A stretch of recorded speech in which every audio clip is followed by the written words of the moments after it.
IMF के $7 billion के कर्ज की मंजूरी के बाद पाकिस्तान स्टॉक एक्सचेंज में ट्रेडिंग के दौरान KSE 100 इंडेक्स ने 82,900 का रिकॉर्ड हाई लेवल टच किया, लेकिन इस मौके पर इन्वेस्टर्स ने प्रॉफिट टेकिंग को तरजीह दी और हफ्ते के इख्तिताम पर KSE 100 इंडेक्स 782 पॉइंट्स की कमी के बाद 81,292 पॉइंट्स पर बंद हुआ।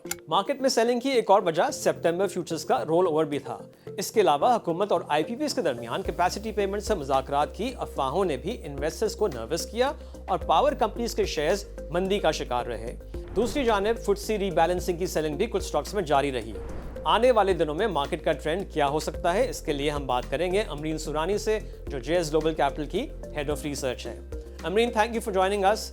ये बताइए कि IMF की पॉजिटिव न्यूज़ के बाद भी मार्केट वीकली बेसिस पे नीचे बंद हुई है, इसकी क्या वजह हो सकती है? देखिए, हमारी मार्केट क्योंकि थोड़ी फॉरवर्ड लुकिंग होती है, सो मार्केट जो है वो ऑलमोस्ट 62,000 से अब 82,000 आई है इस पूरे कैलेंडर ईयर में।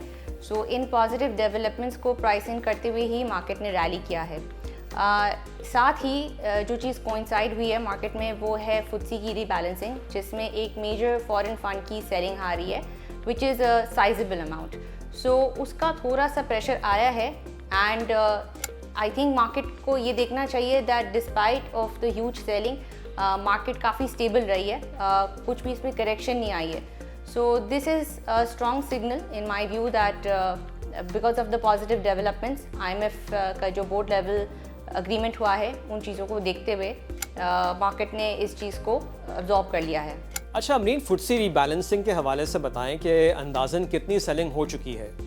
मार्केट में जो नंबर्स जिनकी बात हो रही है, so a good amount of the numbers have been absorbed. काफ़ी हद तक सेलिंग हो चुकी है। As per some news from the desk, कुछ हो सकता है कि सेलिंग अभी भी रहती हो। इसको क्वांटिफाई करना थोड़ा मुश्किल होगा। अगर एक महीने में हम देखें कि ओवरऑल फॉरेनर्स की जो ग्रॉस सेलिंग है वो कितनी आई है, so that is almost $140 million.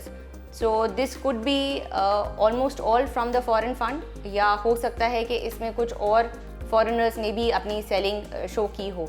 But with this sizeable amount, जो कि हमारा ये नॉर्मल एवरेज नहीं है, इससे कहीं ज़्यादा है, so it looks like a good amount of the selling has been done.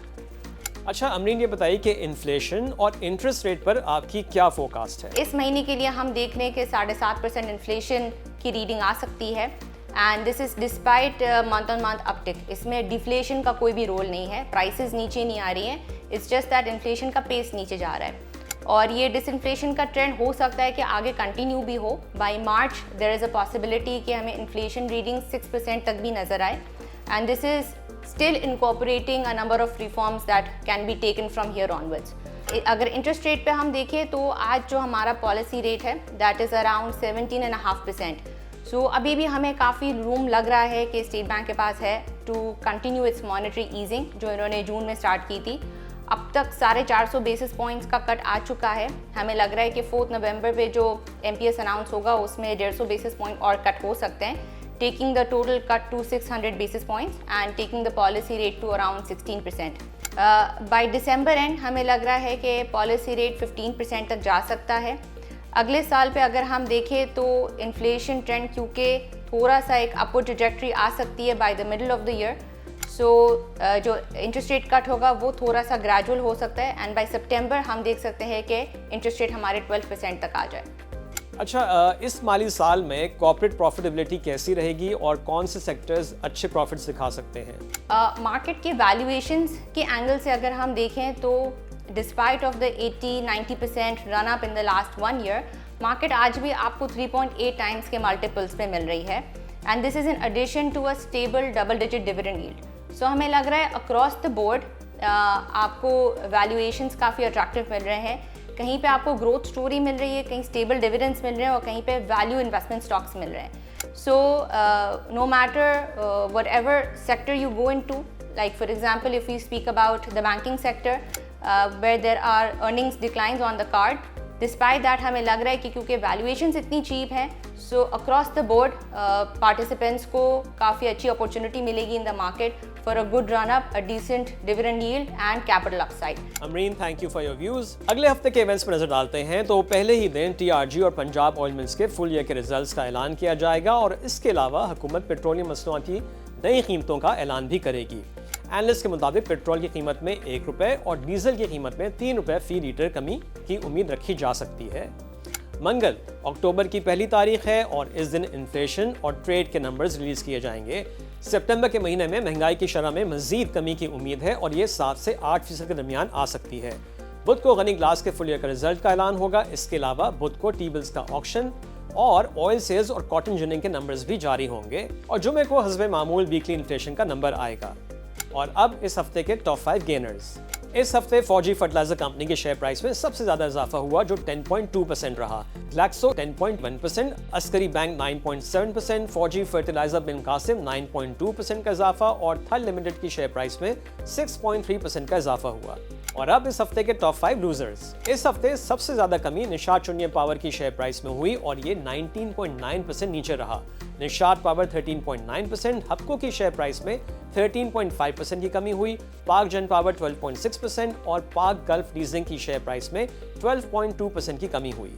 और अब इस हफ्ते के कुछ इंपॉर्टेंट कॉर्पोरेट रिजल्ट्स। OGDC की फोर्थ क्वार्टर की अर्निंग्स पर शेयर ₹8.81 रही और इस तरह OGDC की पूरे साल की EPS ₹48.59 रही जो सालाना बुनियाद पर 7% कम है।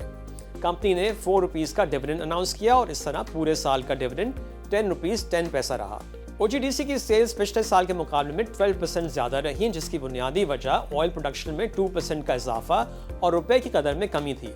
फोर्थ क्वार्टर में एक्सप्लोरेशन कॉस्ट में 50% की कमी देखी गई। साजगार इंजीनियरिंग ने फोर्थ क्वार्टर में ₹57.69 की अर्निंग्स पोस्ट की जो पिछले साल के फोर्थ क्वार्टर के मुकाबले में 640% ज्यादा है और इस तरह साजगार की फुल ईयर की अर्निंग्स पर शेयर ₹131.29 रही जो 697% ज्यादा है।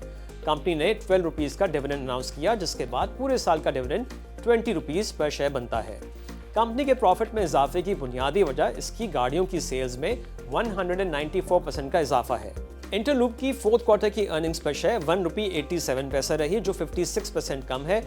फुल ईयर की अर्निंग्स पर शेयर ₹11.25 रही जो 22% कम है। इंटरलूप ने ₹2.50 का डिविडेंड अनाउंस किया जिसके बाद पूरे साल का पे आउट ₹4.50 रहा। इंटरलूप की सेल्स में सालाना बुनियाद पर 31% का इजाफा हुआ जबकि कंपनी के ग्रॉस मार्जिन्स कम होकर 28% रहे जिसकी वजह कपास और एनर्जी की कीमतों में इजाफा है। निशात मिल्स ने फोर्थ क्वार्टर में ₹2.90 की अर्निंग्स पर शेयर पोस्ट की और इस तरह फुल ईयर की EPS ₹18.11 रही जो 48% कम है। कंपनी ने ₹3 का डिविडेंड अनाउंस किया। निशात मिल्स की सेल्स में भी 31% का इजाफा हुआ लेकिन ग्रॉस मार्जिन्स कम होकर 11% रहे। And that's it for this week. Until next week, take care, खुदा हाफिज।